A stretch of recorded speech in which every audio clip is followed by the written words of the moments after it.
Hello everyone, welcome back to Bioverse life sciences. So students, हम पढ़ रहे थे हमारा टॉपिक एक्स्ट्रा सेलुलर मैट्रिक्स।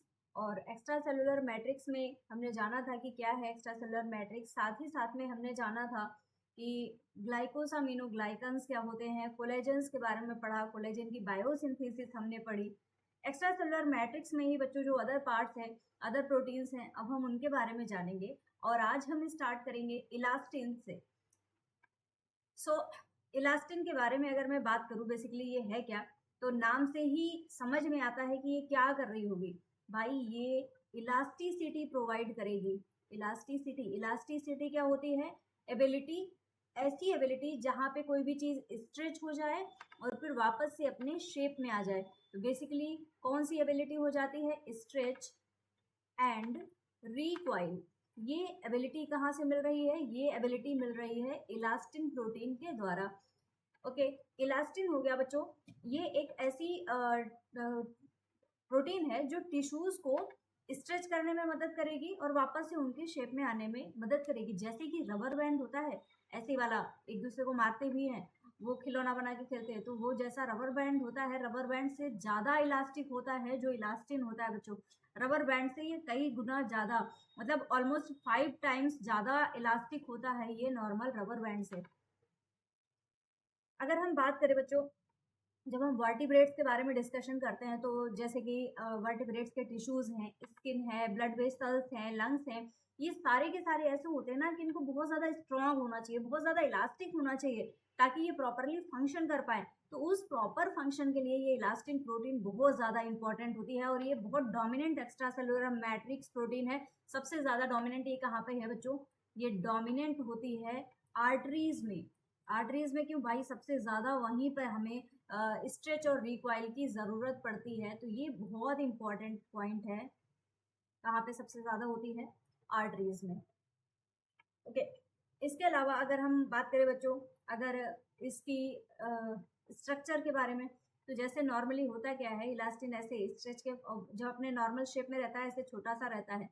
जब ये बड़ा हो जाएगा बच्चों इलास्टिक फाइबर्स की वजह से, तो यहाँ पर कुछ ऐसे हमें इनका स्ट्रक्चर देखने को मिलेगा। अपने स्ट्रक्चर से ऑलमोस्ट 5 टाइम्स तक ये ज़्यादा हो सकते हैं। तो ये इलास्टिक फाइबर्स हैं जब स्ट्रेच कंडीशन नहीं है, रिलैक्स कंडीशन है। ये कैसे हैं? रिलैक्स। और ये जो बनाया कुछ इस तरीके से, ये कौन सी कंडीशन है? ये स्ट्रेच वाली कंडीशन है। तो यहाँ पर इस तरीके से ये फंक्शन कर रहे होते हैं। बाकी अगर हम बात करें बच्चों, इनकी अगर स्ट्रक्चर्स की बात करें, स्ट्रक्चर कैसा होगा, तो जब भी हम स्ट्रक्चर देखते हैं बच्चों, इनमें हमें 2-3 तरीके से देखने को मिलता है। बेसिकली सबसे इंपॉर्टेंट चीज़ जो हमें देखनी होती है वो होती है एमिनो एसिड का कॉम्पोजिशन क्या है यहाँ पर। क्योंकि प्रोटीन है, ऑब्वियस सी बात है, एमिनो एसिड से मिलके बनी हुई होगी। तो कौन कौन से एमिनो एसिड्स होंगे जो यहाँ पर मोस्टली प्रेजेंट होंगे? तो इलास्टिन एक ऐसी प्रोटीन है बच्चों जहाँ पर बहुत सारे हाइड्रोफोबिक अमीनो एसिड्स प्रेजेंट होते हैं। हाइड्रोफोबिक से क्या आप कुछ एग्जांपल्स बता सकते हो? कौन से होंगे? हाइड्रोफोबिक मतलब वाटर हेटिंग मॉलिक्यूल्स होते हैं, हाइड्रोफोबिक एमिनो एसिड्स प्रेजेंट होते हैं। और उनमें भी हमें इसके अलावा बहुत सारे अदर एमिनो एसिड्स देखने को मिलते हैं, और जो मेन है वो है ग्लाइसिन। ग्लाइसिन के अलावा बच्चों यहाँ पर हमें देखने को मिलता है प्रोलिन और साथ ही साथ में वैलिन। ये मेन अमीनो एसिड्स होते हैं जो कि यहाँ पर प्रेजेंट होते हैं, और ये कंपोजिशन ही मेन है इसकी इलास्टिक प्रॉपर्टीज के लिए। बेसिकली हाइड्रोफोबिक अमीनो एसिड्स की बात करें तो लगभग 750 अमीनो एसिड्स एक इलास्टिक फाइबर में प्रेजेंट होते हैं मोस्टली। और जैसे कि कोलेजन में है, कोलेजन भी ग्लाइसिन और प्रोलिन में बहुत ज़्यादा रिच था, वैसे ही यहाँ पर भी ग्लाइसिन एंड प्रोलिन हमें बहुत ज़्यादा देखने को मिलते हैं। लेकिन मेन चीज़ है, डिफरेंस क्या आता है बच्चों? हमने देखा था कि कोलेजन में क्या हो रहा था, ये जो ग्लाइसिन एंड प्रोलिन थे ये कैसे थे? ग्लाइकोसाइलेटेड। ग्लाइकोसाइलेटेड। और ये ग्लाइकोसाइलेटेड कहाँ पर थे? ग्लाइकोसाइलेटेड थे इन कोलेजन। क्या यहाँ पर ग्लाइकोसाइलेशन है? यहाँ पर हमें कोई भी ग्लाइकोसाइलेशन देखने को नहीं मिलेगा। ये आपको इम्पॉर्टेंट चीज आपको ध्यान रखनी है, ग्लाइकोसाइलेशन यहाँ पर अब्सेंट होगा। ग्लाइकोसाइलेशन ये होगा अब्सेंट। कहाँ पर अब्सेंट होगा? इलास्टिन में ग्लाइकोसाइलेशन नहीं होगा, प्रोटीन तो ये अमीनो एसिड तो यहाँ पर प्रेजेंट होंगे। साथ ही साथ में नॉन पोलर अमीनो एसिड्स यहाँ पर होते हैं। अगर इनकी बात करें सिंथेसिस कैसे होती है, तो लेट्स टॉक अबाउट सिंथेसिस। तो बच्चों जब हम सिंथेसिस की बात करते हैं तो ये as a soluble precursor secrete होते हैं। सो जो सॉल्युबल प्रिकर्सर होता है वो होता है ट्रोपोइलास्टिन। तो ट्रोपोइलास्टिन इनकी स्मॉलेस्ट यूनिट है और ये सीक्रेट होती है as a soluble fibre, secreted as soluble fibre. ये सॉल्युबल होती है नेचर में, सॉल्युबल फाइबर के फॉर्म में ही ये सीक्रेट हो रही होती है। और ये जो ट्रोपो इलास्टिन है यही बायोसिंथेटिक प्रिकर्सर भी है इलास्टिन का, और सीक्रेट हो जाती है ये एक्स्ट्रा सेलुलर स्पेस में। जो भी सेल है, सेल के बाहर जो स्पेस होता है यहाँ पर इनका सिक्रीशन हो जाएगा, और सिक्रीशन के बाद में ये इलास्टिक फाइबर्स में असेंबल हो जाएंगे, इलास्टिक फाइबर्स का फॉर्मेशन कर लेंगे और प्लाज्मा मेम्ब्रेन के पास में ही प्रेजेंट रहते हैं। जनरली जो सेल सरफेस होती है उसी के पास में, उसकी एनफोल्डिंग्स में ही ये प्रेजेंट रहते हैं। अब बच्चों बात आती है सिंथेसिस तो हो गई, सिक्रीट हो गए, तो क्या ये जो ट्रोपोइलास्टिन है डायरेक्टली ये फाइबर में कन्वर्ट हो जाते हैं क्या? तो ऐसा नहीं होता है, इनमें हमें देखने को मिलती है क्रॉस लिंकिंग। तो क्रॉस लिंकिंग क्या है? क्रॉस लिंकिंग वो प्रोसेस है जिसके द्वारा ये जो ट्रोपोइलास्टिन है ये इलास्टिन में कन्वर्ट होगा। तो चलिए देखते हैं कि ये क्रॉस लिंकिंग कैसे होगी, क्योंकि जो मैच्योर फाइबर्स होते हैं, मैच्योर फाइबर्स पूरी पावरफुल, उनके पास में इलेक्ट्रिसिटी होती है, वो उनको बहुत सारी क्रॉस लिंकिंग के थ्रू मिलती है। यहाँ पर क्रॉस लिंकिंग की अगर हम स्ट्रक्चर की बात करें तो यहाँ पर होते हैं 4 लाइसिन रेजिड्यू। ये लाइसिन रेजिड्यू होते हैं अलग अलग डिफरेंट जो इलास्टिन मॉलिक्यूल्स होते हैं बच्चों, यहाँ से ये एक दूसरे के साथ में कोवैलेंटली अटैच्ड हो जाते हैं। ये लाइसिन मॉलिक्यूल्स जो होते हैं एक दूसरे के साथ में अटैच्ड रहते हैं, जिनकी वजह से यहाँ पर हमें स्टेबल स्ट्रक्चर मिलता है, जिसको कि हम बोलते हैं डेस्मोसिन। यहाँ पर फॉर्मेशन होता है डेस्मोसिन, क्योंकि ये कोवैलेंट लिंकिंग है, कोवैलेंट लिंकिंग। और कोवैलेंटली यहाँ पर कौन लिंक हो रहा है? लाइसिन रेजिड्यू, लाइसिन की कोवैलेंट लिंकिंग से यहाँ पर हो रहा है। साथ ही साथ में बच्चों यहाँ पर एक एंजाइम भी यूज होता है जिसको कि हम बोलते हैं लाइसिल ऑक्सीडेज। ये लाइसिल ऑक्सीडेज बहुत इंपॉर्टेंट रोल प्ले करता है क्रॉस लिंकिंग के दौरान। और जो डेस्मोसिन का फॉर्मेशन हो रहा होता है यहाँ पर ये एंजाइम रोल अपना प्ले करता है डेस्मोसिन के फॉर्मेशन के लिए, बेसिकली जो लिंकिंग हो रही होती है।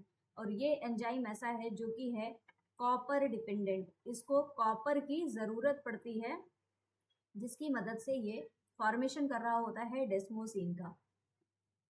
So this is all about the elastin. इतना ही हमें ज़रूरत है, इसके अलावा हमें बहुत ज़्यादा डिटेल में नहीं पढ़ना है। नेक्स्ट बच्चों आता है अगला कॉन्सेप्ट आता है हमारे पास में इंटेग्रिन्स का। सो लेट्स सी इंटेग्रिन्स क्या है, जानते हैं इंटेग्रिन्स के बारे में। अगली प्रोटीन है हमारी इंटेग्रिन्स। बच्चों आपको कंटेंट अच्छा लग रहा हो और ये सेशन आपके लिए हेल्पफुल हो तो चैनल को ज़रूर सब्सक्राइब करें। चलो इंटेग्रिन्स क्या है बच्चों? ये एक प्रकार के ट्रांस मेम्ब्रेन रिसेप्टर्स हैं। These are trans membrane receptors, और ये ऐसे होते हैं जैसे कि डोर के हैंडल्स देखे हैं आपने सेल की सरफेस पे, उसी तरीके से ये प्रेजेंट रहते हैं। ये बेसिकली फिजिकल लिंक होते हैं जो एक्स्ट्रा सेलुलर मैट्रिक्स को साइटोस्केलेटन से कनेक्ट करने का काम करते हैं। किसको कनेक्ट करेंगे? They connect extra cellular matrix to cytoskeleton, cytoskeleton. अब ये बताइए एक्स्ट्रा सेलुलर मैट्रिक्स कहाँ प्रेजेंट है? ये है आउटसाइड ऑफ द सेल, और साइटोस्केलेटन कहाँ है? ये है इनसाइड ऑफ द सेल। तो उन दोनों को कनेक्ट करने का काम कौन कर रहा है? ये इंटेग्रिन्स कर रहे हैं। इंटेग्रिन्स के बारे में बच्चों हमने डिटेल में ऑलरेडी पढ़ा हुआ है प्रीवियस क्लासेस के बारे में, तो ज़्यादा डिटेल में यहाँ पर मैं नहीं बताऊंगी। अगर स्ट्रक्चर की बात करें तो बेसिकली ये अल्फा और बीटा सब यूनिट के बने हुए होते हैं, अल्फा बीटा चेन होती है, और ये हेटेरोडाइमर के फॉर्म में प्रेजेंट होते हैं। हेटेरोडाइमर, दो चेन है, अल्फा है बीटा है, तो दोनों एक साथ में प्रेजेंट है। ज़्यादातर अगर इनकी हम बाइंडिंग की बात करें, बाइंड किससे करते हैं? तो ये बाइंड करते हैं आरजीडी मोटिव से। और ये जो आरजीडी मोटिव है ये कहाँ प्रेजेंट होगा? ये प्रेजेंट होता है बच्चों on extra cellular matrix. Extra cellular matrix proteins हैं जैसे कि फाइब्रोनेक्टिन है। एक्स्ट्रा सेलुलर मैट्रिक्स प्रोटीन कौन कौन सी हैं? फाइब्रोनेक्टिन, फाइब्रोनेक्टिन से ये जुड़ सकता है। साथ ही साथ में यहाँ पर ये लैमिनिन से भी जुड़ सकता है। यहाँ पर मैंने इंटीग्रिन को इसलिए समझाया क्योंकि मुझे आपको बताना है कि फाइब्रोनेक्टिन और लैमिनिन है, इनके बारे में भी हम पढ़ेंगे, तो उनके साथ में ये लिंकिंग कर रहे हैं, तो उसको थोड़ा सा समझना हमारे लिए ज़रूरी हो जाता है। ओके, अच्छा, इनकी अगर हम सिग्नलिंग की बात करें, सिग्नलिंग किस तरीके से हो रही होगी? सिग्नलिंग, तो सिग्नलिंग बच्चों इनकी होती है by directional. By directional signalling देखने को मिलती है। यहाँ पर 2 डायरेक्शन में हो रही होगी। अच्छा, 2 डायरेक्शन में कैसे होगी? देखो, पहली तो होगी outside to inside, outside to inside, या तो होगी इनसाइड टू आउटसाइड, अंदर से बाहर की तरफ या बाहर से अंदर की तरफ, दोनों ही तरीके से ये सिग्नलिंग दिखा सकते हैं। बाई डायरेक्शनल होती है। देखो, अगर वो एक्स्ट्रा सेलुलर मैट्रिक्स पे बाहर की साइड में अगर जुड़ रहे हैं तो उन सिग्नल्स को सेल के पास में लेके जाएंगे। एक्स्ट्रा सेलुलर मैट्रिक्स से सिग्नल कहाँ को लेके जाएंगे? सेल्स के अंदर। और अगर बाहर जो अंदर है, अगर कोई भी साइटोस्केलेटल में चेंज हो रहा है, कोई भी साइटोस्केलेटन चेंजेस हो रहे हैं, साइटोस्केलेटन चेंजेस, तो इन चेंजेस को हमें बाहर की तरफ बताना भी तो होगा भाई, ऐसे ऐसे चेंजेस हो रही हैं सेल के अंदर, तो वहां पर भी हमें बाहर की तरफ सिग्नल भेजने को, आउटसाइड में सिग्नल भेजना पड़ेगा। बेसिकली ये जो सिग्नलिंग होगी ये क्या करेगी? ये इंटीग्रिन की स्टिकनेस को अफेक्ट करेगी। दिस विल अफेक्ट, क्या अफेक्ट करेगी? इंटीग्रिन स्टिकनेस, क्योंकि भाई अंदर अगर प्रॉब्लम है तो ये प्रॉपरली स्टिक नहीं करेगा, और स्टिकनेस अगर अफेक्ट हो जाएगी तो वहाँ बाहर के वातावरण को पता चलेगा कि अंदर कोई भी जो सेल है उसमें कोई ना कोई प्रॉब्लम चल रही है। तो एक्स्ट्रा सेलुलर मैट्रिक्स के साथ में जो इंटीग्रिन की स्टिकनेस है वहाँ पर ये अफेक्ट हो जाएगी इनसाइड आउट सिग्नलिंग के दौरान। ऑलराइट, चलिए अब पढ़ते हैं अगली प्रोटीन के बारे में जिनका नाम है laminin.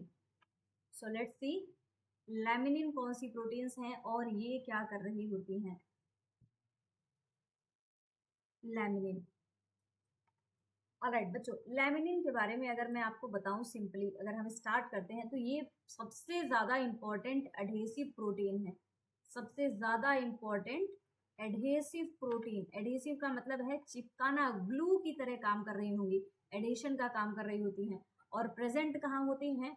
Present on basement membrane. Basement membrane के बारे में मैंने प्रीवियस क्लास में आपको डिटेल में बताया हुआ है। तो बेसिकली बेसमेंट मेम्ब्रेन पे प्रेजेंट होती है। बेसमेंट मेम्ब्रेन बहुत स्पेशलाइज्ड एक्स्ट्रा सेलुलर मैट्रिक्स होते हैं जो कि सेल को होल्ड करने का काम करते हैं। जैसे ये सेल है और जिस स्ट्रक्चर पे रुकी है ये है बेसमेंट मेम्ब्रेन और ये है हमारी सेल, तो सेल को होल्ड करने का काम कर रही होती है, सेल्स एंड टिश्यूज को, और प्रॉपरली होल्ड करती है क्योंकि इनका जो कंटेंट है यहाँ पर लैमिनिन प्रेजेंट होती है। तो अब बेसमेंट मेम्ब्रेन में लैमिनिन प्रेजेंट है तो इजीली ये एडहेसिव ऑलरेडी है, तो ये इसको आराम से चिपका लेगी और सेल अपनी जगह पे रुकी रहेगी। यहीं पे ये जो प्रोटीन्स प्रेजेंट है ये क्या है? These are laminin. ओके, चलो और कुछ जानते हैं डिटेल्स थोड़ी सी लैमिनिन के बारे में। बच्चों अगर हम स्ट्रक्चर की बात करें, इनका स्ट्रक्चर कैसा होता है? सो बेसिकली ये हेट्रो ट्राइमर के फॉर्म में प्रेजेंट होती हैं। स्ट्रक्चर की अगर हम बात करें तो कैसा होता है बच्चों? यहाँ पर हमें देखने को मिलता है कि लैमिनिन एक बहुत लार्ज मॉलिक्यूल है और यहाँ पर 3 पॉलीपेप्टाइड चेन्स प्रेजेंट होती हैं, 3 पॉलीपेप्टाइड चेन्स। और ये जो पॉलीपेप्टाइड चेन्स हैं ये होती हैं अल्फा, बीटा एंड गामा। क्या ये तीनों एक जैसी हैं? एक जैसी नहीं है, इसीलिए इसको हम बोलते हैं हेटेरोट्राइमर। This is हेटेरोट्राइमर। और ये जो तीनों ही यहाँ पर स्ट्रक्चर्स हैं बच्चों, ये लिंक होते हैं बाई डाइसल्फाइड बॉन्ड। यहाँ पर प्रेजेंट होता है डाइसल्फाइड बॉन्ड। ओके, अब ये जो डाइसल्फाइड बॉन्ड से लिंकिंग है यही इसको एक यूनिक क्रॉस सेक्शन वाला फील देता है। अगर मैं स्ट्रक्चर बना के दिखाऊं आपको, तो मैंने जैसे बताया कि ये ट्राइमर्स होते हैं, तो कुछ इस तरीके से एक लेयर होगी, फिर दूसरी लेयर होगी, दूसरी पॉलीपेप्टाइड चेन होगी, और यहाँ पर मैं बना लेती हूँ तीसरी पॉलीपेप्टाइड चेन। ठीक है, अब यहाँ देखो हमारे पास में जो स्ट्रक्चर है मेन, जैसे ये मैंने बताया आपको, यहाँ पर ही हमारी प्रेजेंट होंगी इंटीग्रिन्स। इंटीग्रिन के अलावा और भी बहुत सारी प्रोटीन्स होती हैं जो यहाँ पर प्रेजेंट होती हैं। जस्ट मैं बताती हूँ आपको, जैसे कि यहाँ पर ही प्रेजेंट होंगी इंटीग्रिन्स, साथ ही साथ में यहाँ पर प्रेजेंट होगी डिस्ट्रोग्लाइकन। डिस्ट्रोग्लाइकन के अलावा यहाँ पर प्रेजेंट होती है परलेकन। ये बहुत सारी यहाँ पर प्रोटीन प्रेजेंट होती हैं। ये जो स्ट्रक्चर है नॉर्मली ये कॉइल्ड कॉइल है, coiled coil basically coiled coil, क्योंकि ये कॉइलिंग होती है इसलिए इसको कॉइल्ड कॉइल डोमेन बोल दिया जाता है।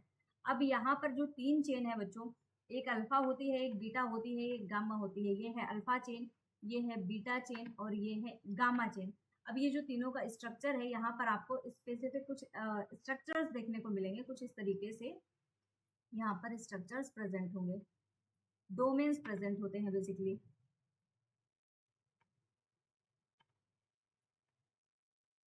ठीक है, ये स्ट्रक्चर हो गया।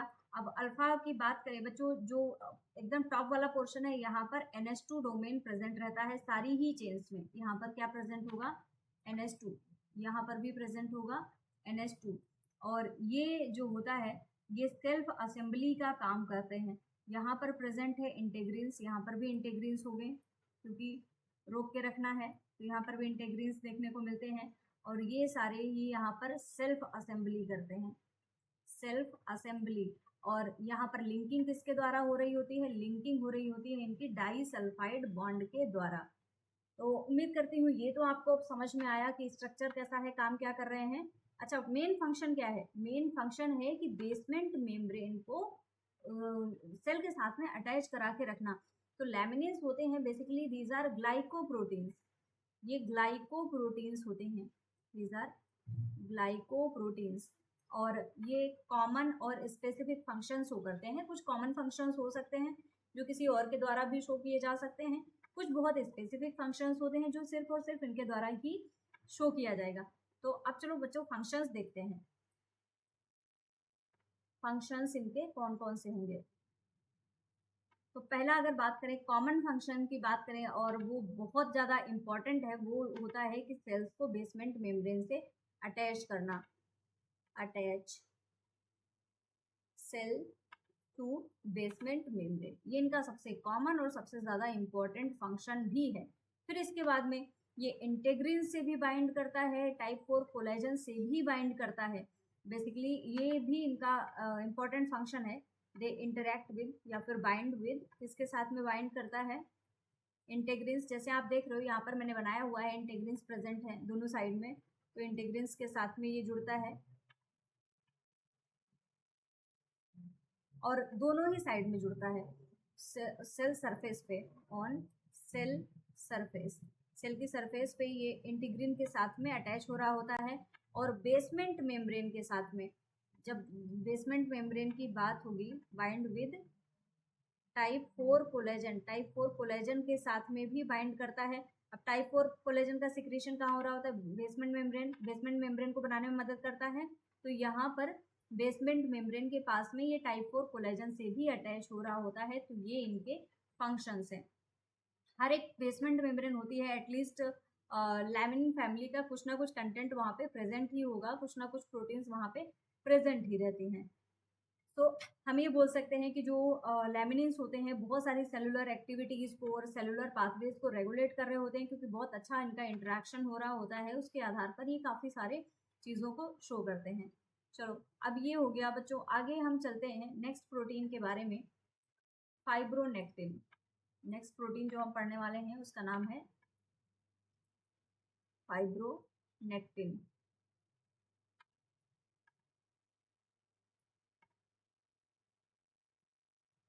ओके, तो फाइब्रोनेक्टिन्स क्या है, चलो इनके बारे में जानते हैं। बेसिकली जो फाइब्रोनेक्टिन्स होते हैं ये प्राइमरी ब्रिज की तरह काम कर रहे होते हैं, प्राइमरी ब्रिज। अच्छा, प्राइमरी ब्रिज है तो ब्रिज है तो किसी ना किसी को जोड़ रहा होगा, या फिर इसी को हम वर्सेटाइल ग्लू भी बोल सकते हैं, versatile blue in extra cellular matrix. Extra cellular matrix में ही प्रेजेंट है सारी प्रोटीन्स, ये तो हमें पता ही है, वहाँ पर ही ये ब्रिज की तरह काम कर रहा होता है। इसके पास में अगर हम बात करें स्ट्रक्चर की बात करें, ये बेसिकली इसका काम क्या होता है, ये सेल्स को अटैच करता है मैट्रिक्स के साथ में और एक गाइड ट्रैक की तरह काम कर रहा होता है जब सेल्स में मूवमेंट हो रहा हो या सेल्स में माइग्रेशन हो रहा हो। इनके हम स्ट्रक्चर की अगर हम बात करें, स्ट्रक्चर क्या होता है, सो जो फाइब्रोनेक्टिन्स हैं बच्चों, ये बहुत लार्ज प्रोटीन्स की बनी हुई होती हैं। These are large protein complexes और यहाँ पर दो आइडेंटिकल यूनिट्स हमें देखने को मिलती हैं, टू आइडेंटिकल यूनिट्स। तो दोनों आइडेंटिकल यूनिट्स हैं, क्या हम इनको होमोडाइमर बोल सकते हैं? तो बच्चों ये होमोडाइमर के फॉर्म में होते हैं और ये जो होमोडाइमर होते हैं ये एक दूसरे के साथ में डाइसल्फाइड बॉन्ड की मदद से कनेक्ट होते हैं। और ये जो डाइसल्फाइड बॉन्ड भी होगा बच्चों, ये डाइसल्फाइड बॉन्ड प्रेजेंट होता है एट द सी टर्मिनस या फिर सी टर्मिनल पे ये डाइसल्फाइड बॉन्ड प्रेजेंट रहता है। अगर मैं स्ट्रक्चर बनाऊं तो कुछ इस तरीके का होता है। एन टर्मिनल होगा, फिर यहाँ पर बहुत सारे डोमेन्स प्रेजेंट होते हैं, उसके बाद में होता है सी टर्मिनल। तो डोमेन्स कौन कौन से प्रेजेंट है मैं अगर आपको बताऊं, जैसे कि यहाँ पर कुछ डोमेन्स प्रेजेंट होंगे, अलग अलग कलर से रिप्रेजेंट कर देती हूँ। कुछ इस तरीके से इसमें बहुत सारे हमें डोमेन्स देखने को मिलते हैं बच्चों।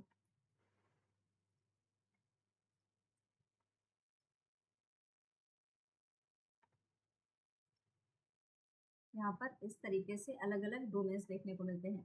चलो मैं नाम देती हूँ, डोमेन्स तो मैंने बना दिए। जैसे यहाँ पर कौन कौन सी चीज़ें प्रेजेंट हो सकते हैं, यहाँ पर प्रेजेंट होते हैं फाइब्रिन। फाइब्रिन के साथ साथ में बच्चों यहाँ प्रेजेंट होगा कोलेजन। कोलेजन के अलावा आपको देखने को मिलेंगे इंटेग्रिन्स। इंटेग्रिन्स के अलावा यहाँ पर प्रेजेंट होते हैं हिपैरिन। हिपैरिन के अलावा यहाँ पर फिर अगेन हमें फाइब्रिन देखने को मिलते हैं। कुछ इस तरीके से इनके डोमेन्स प्रेजेंट होते हैं और ये डोमेन्स एक दूसरे के साथ में कनेक्टेड होते हैं, रिपीटिंग डोमेन होते हैं, ये भी आपको याद रखना है। और डाइसल्फाइड बॉन्ड की मदद से ये एक दूसरे के साथ में जुड़े हुए होते हैं। इनकी अलग अलग फॉर्म्स भी होती हैं। बेसिकली फाइब्रोनेक्टिन की अगर बात करें तो प्लाज्मा फाइब्रोनेक्टिन हो सकते हैं, सेलुलर फाइब्रोनेक्टिन हो सकते हैं। और फाइब्रोनेक्टिन का जैसे स्ट्रक्चर मैंने आपको दिखाया है, इसमें बहुत सारी कॉपीज प्रेजेंट होती हैं अलग अलग टाइप के, डिफरेंट टाइप के जो फाइब्रोनेक्टिन रिपीट्स होते हैं, टाइप 1 टाइप 3 कोई भी हो सकते हैं। इनको FN1 FN2 ऐसे करके इनको डिनोट किया जाता है। जो FN होते हैं, फाइब्रोनेक्टिन होते हैं, ये रिपीट्स डायरेक्टली फाइब्रिन, कोलेजन और हिपैरिन से बाइंड करने के लिए रिस्पॉन्सिबल होती हैं। और ये प्रोटीन्स जो होती हैं वो मैट्रिक्स को ऑर्गेनाइज भी करेंगी और सेल को अटैच करने का भी काम कर रही होती हैं। अगर इनकी बात करें फॉर्म्स कौन कौन सी होती हैं, कौन कौन से फॉर्म का हमें फाइब्रोनेक्टिन देखने को मिलेगा, तो बच्चों ये हो सकते हैं प्लाज्मा फाइब्रोनेक्टिन और साथ ही साथ में ये हो सकते हैं सेल्यूलर फाइब्रोनेक्टिन। क्या डिफरेंस है? देखो, प्लाज्मा फाइब्रोनेक्टिन जो है बच्चों, ये होते हैं सॉल्युबल फॉर्म, सॉल्युबल फॉर्म में होते हैं, जबकि जो सेलुलर फाइब्रोनेक्टिन होते हैं ये होते हैं इनसॉल्युबल। ओके, साथ ही साथ में इनकी लोकेशन पे भी थोड़ा सा आता है। ये सॉल्युबल हैं, प्रेजेंट कहाँ है, तो ये बेसिकली प्रेजेंट होते हैं in the blood plasma. Blood plasma में देखने को मिलते हैं और साथ ही साथ में मेन फंक्शन कर रहे होते हैं, जैसे कि ब्लड क्लॉटिंग है। ब्लड क्लॉटिंग में हमें इनका बहुत अच्छा इंपॉर्टेंट रोल देखने को मिलता है, क्लॉट के फॉर्मेशन में हेल्प करते हैं। जो इनसॉल्युबल फॉर्म है, सेल के अंदर प्रेजेंट है, तो ये ऑर्गेनाइज हो जाती है फाइब्रिल्स के फॉर्म में, ऑर्गेनाइज्ड एज फाइब्रिल्स। फाइब्रिल्स के फॉर्म में एक्स्ट्रासेलुलर मैट्रिक्स में ऑर्गेनाइज हो जाती है और सेल एडहेशन का काम कर रही होती है।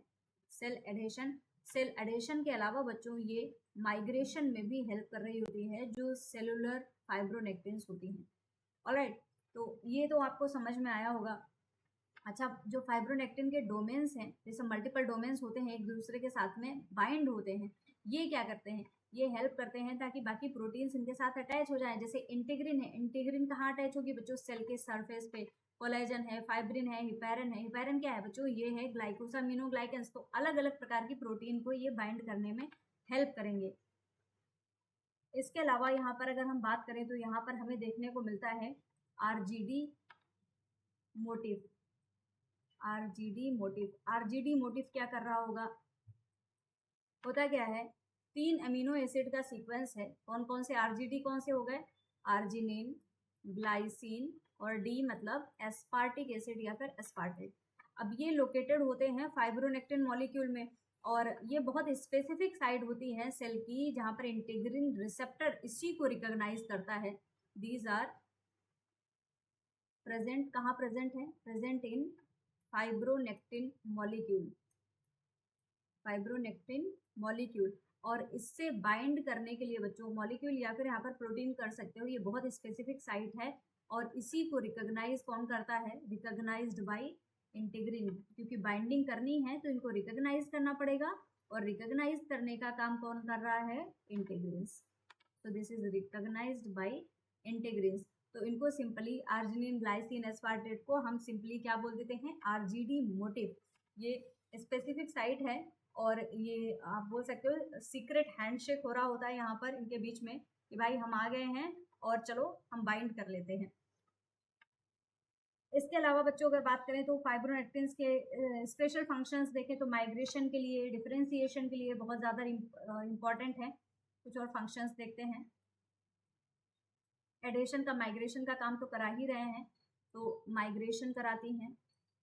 और सेल्स का माइग्रेशन कब हो रहा होता है? माइग्रेशन एंड डिफरेंशिएशन जो है बच्चों ये सबसे ज़्यादा देखने को मिलता है हमको जब अर्ली डेवलपमेंट हो रहा होता है या एम्ब्रायोजेनेसिस हो रही होती है। माइग्रेशन सेल्स का सबसे ज़्यादा एम्ब्रायोजेनेसिस में देखने को मिलता है, तो उसी टाइम पे इनका सबसे ज़्यादा इम्पोर्टेंट रोल देखने को मिलता है।